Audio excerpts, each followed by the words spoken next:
Dhandas Prajapati study corner में आपका स्वागत है। भारत का संविधान अध्ययन के लिए एक बार पुनः हम उपस्थित हैं और भारत के संविधान के अंतर्गत संघ साधारणतया प्रक्रिया, हमारे संविधान में दो तरह की सरकारों की व्यवस्था है, संघ सरकार और राज्य सरकार। तो जो संघ सरकार है उसकी साधारणतया जो प्रक्रिया है कार्य करने की, उसके संबंध में अनुच्छेद 118 का आज हम वाचन करेंगे। तो अनुच्छेद 118 में प्रावधान है प्रक्रिया के नियमों का। इसमें 3 खंड हैं। पहला, इस संविधान के उपबंधों के अधीन रहते हुए संसद का प्रत्येक सदन अपनी प्रक्रिया और अपने कार्य संचालन के विनियमन के लिए नियम बना सकेगा। दूसरा, जब तक खंड 1 के अधिनियम नहीं बनाए जाते हैं तब तक इस संविधान के प्रारंभ से ठीक पहले भारत डोमिनियन के विधान मंडल के संबंध में जो प्रक्रिया के नियम और स्थायी आदेश प्रवृत्त थे, वे ऐसे उपांतरणों के और अनुकूलनों के अधीन रहते हुए संसद के संबंध में प्रभावी होंगे, जिन्हें यथास्थिति राज्यसभा का सभापति या लोकसभा का अध्यक्ष उनमें करें। बिंदु क्रमांक 3, राष्ट्रपति राज्यसभा के सभापति और लोकसभा के अध्यक्ष से परामर्श करने के पश्चात दोनों सदनों की संयुक्त बैठकों से संबंधित और उनमें परस्पर संचार से संबंधित प्रक्रिया के नियम बना सकेगा।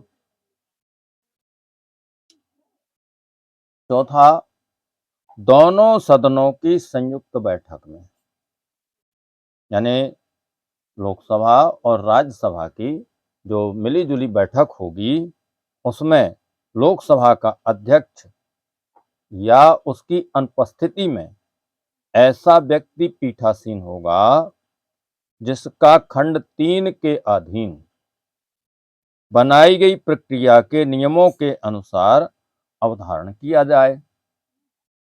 अनुच्छेद 119 में जो व्यवस्था है उसके संबंध में अध्ययन करते हैं।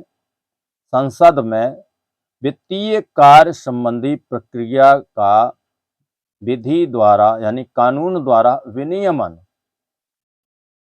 संसद वित्तीय कार्य को समय के भीतर पूरा करने के प्रयोजन के लिए किसी वित्तीय विषय से संबंधित या भारत की संचित निधि में से धन का विनियोग करने के लिए किसी विधेयक से संबंधित संसद के प्रत्येक सदन की प्रक्रिया और कार्य संचालन का विनियमन विधि द्वारा कर सकेगी तथा यदि और जहां तक इस प्रकार बनाई गई किसी विधि यानी कानून का कोई उपबंध अनुच्छेद 118 के खंड 1 के अधीन, इसका हम अभी वाचन कर चुके हैं, इसके अधीन संसद के किसी सदन द्वारा बनाए गए नियम से या उस अनुच्छेद के खंड 2 के अधीन संसद के संबंध में प्रभावी किसी नियम या स्थायी आदेश से असंगत है, अर्थात मेल नहीं खाता है, तो और वहां तक ऐसा उपबंध अभिभावी होगा। अनुच्छेद 120 में व्यवस्था है संसद में प्रयोग की जाने वाली भाषा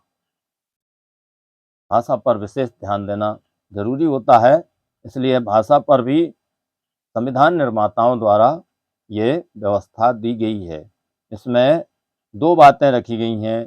पहली बात है, भाग 17 में किसी बात के होते हुए भी किंतु अनुच्छेद 348 के उपबंधों के अधीन रहते हुए संसद में कार्य हिंदी में या अंग्रेजी में किया जाएगा, परंतु यथास्थिति राज्यसभा का सभापति या लोकसभा का अध्यक्ष अथवा उस रूप में कार्य करने वाला व्यक्ति किसी सदस्य को जो हिंदी में या अंग्रेजी में अपनी पर्याप्त अभिव्यक्ति नहीं कर सकता, तो अपनी मातृभाषा में सदन को संबोधित करने की अनुज्ञा दे सकता है।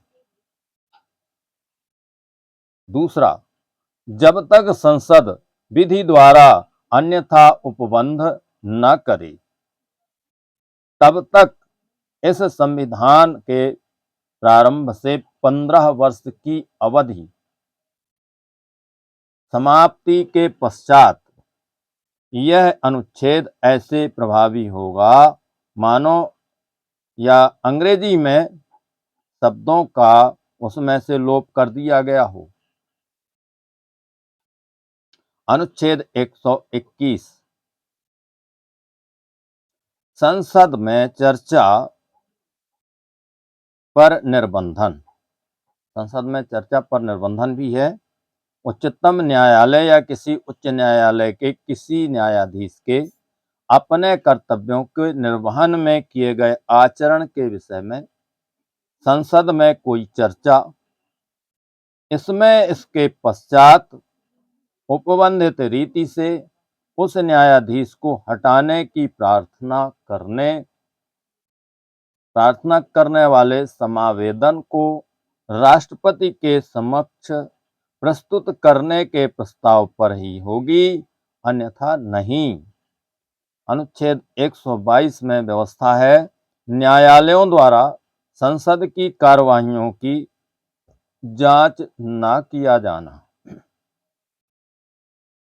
इसमें दो बातें हैं। पहली है, संसद की किसी कार्यवाही की विधि मान्यता की प्रक्रिया की किसी अभिकथित अनियमितता के आधार पर प्रश्नगत नहीं किया जाएगा।